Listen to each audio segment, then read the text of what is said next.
Youcat question number 431. Is it permissible to use tax dodges? Inventiveness in dealing with complex systems of taxation is morally unobjectionable. It is immoral to evade taxes or to commit tax fraud. In other words, to falsify, fail to report, or to conceal facts so as to prevent a correct assessment of taxes due. By paying taxes, citizens contribute each according to his ability so that the state can fulfill its duties. Therefore, tax evasion is not a petty infraction. Taxes should be just and proportionate and should be levied by law. Question number 432.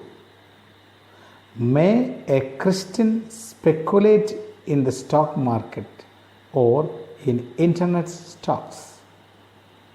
A Christian can speculate in the stock market or in internet stocks as long as he does so within the parameters of normal business practices for prudently investing one's own or someone else's money and does not thereby break any other commandments. Speculating in stocks becomes immoral when dishonest means are used, for instance, insider information.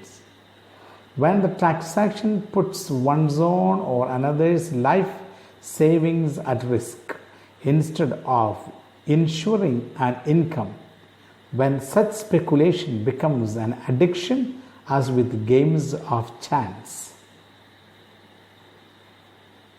Saint Cyprian of Carthage would say, his money owns him instead of him owning his money.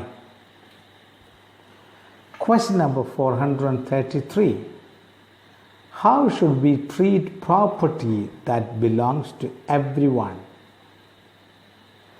Vandalism and deliberately damaging public facilities and common property are forms of theft, and restitution must be made.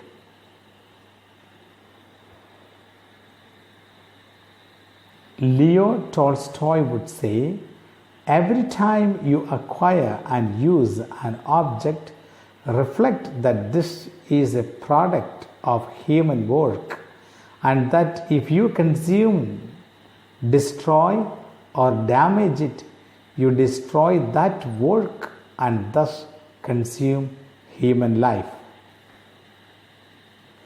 Question number 434. May a Christian make bets and play games of chance? Betting and gambling are immoral and dangerous when the gambler risks his livelihood.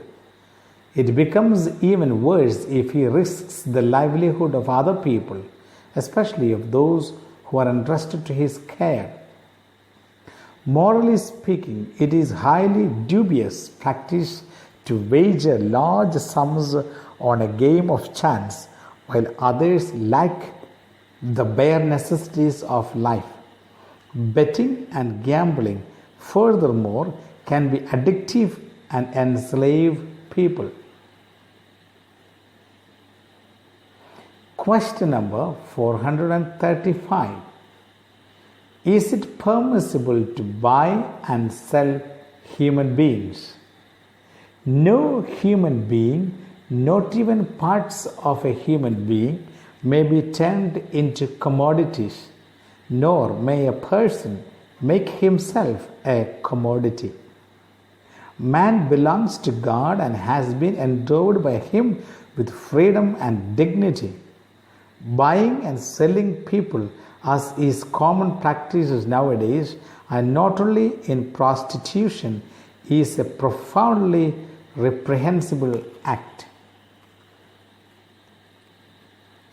trafficking in organs for transplantation and embryos for the biotech industry or in children for purposes of adoption, the recruiting of child soldiers, prostitution, the age-old injustice of trafficking in human beings, and slavery is reappearing everywhere. People are deprived of their freedom, their dignity, and their right of self-determination, even of their lives. Others reduce them to objects with which their owner can make a profit. Human trafficking, in the strict sense, should be distinguished from dealings between sports teams. Here too, there is talk about buying and selling players. But of course, these are transactions that presuppose the athlete's free consent. Pope Benedict XVI would say, "As we witness the cruelties of a capitalism that degrades man to the level of merchandise, we have gained a new appreciation of what Jesus meant when he warned of riches, of the man-destroying divinity mammon, which grips large parts of the world in a cruel stranglehold." God bless you all.